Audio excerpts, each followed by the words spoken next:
voudrais faire quand même trois remarques. La première, c'est que, je vous le disais en montant dans les escaliers tout à l'heure, c'est que je pense que l'image d'une capitale qui est ouverte aux étrangers, l'image d'une capitale qui est ouverte aux cultures, qui est une capitale accueillante, ceci est essentiel, je crois, vis-à-vis des talents.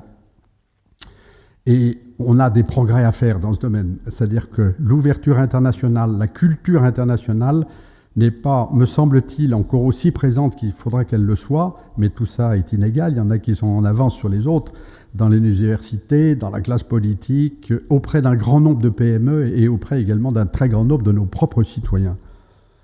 Et la culture internationale, c'est souvent le dépassement des querelles franco-françaises qui, vous le voyez, vous qui faites le tour du monde pratiquement tous les mois, sont absolument incompréhensibles quand on est à l'autre bout du monde. Peut-être deuxième remarque un peu générale, c'est que l'attractivité des talents passe encore, je vais parler toujours de culture, par l'enracinement d'une vraie culture de prise en main de son destin par chacun d'entre nous, d'acceptation du risque, de reconnaissance que l'échec, ça peut être un facteur de succès pour le futur. En fait, il faut un enracinement de culture entrepreneuriale, et là encore, des efforts à faire dès l'école, dès le secondaire, dans les universités. Il est anormal, mais vraiment anormal, que nous soyons dans un rapport de 1 à 10 avec la Silicon Valley entre le nombre de chercheurs et le nombre de créations d'entreprises. Et puis, troisième remarque un peu générale, c'est que l'attractivité des talents, ça relève aussi d'une vraie politique commerciale, j'allais dire de la promotion de l'image, et même, j'allais dire, du marketing direct. Je sais que vous êtes tout à fait sensible à ces aspects, que vous y travaillez fortement.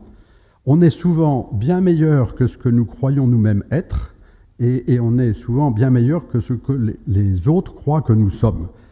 Donc je pense qu'il est souvent très utile d'avoir des vrais argumentaires thème par thème, et je sais que j'étais auprès de votre cabinet hier, je sais que ce travail est en cours.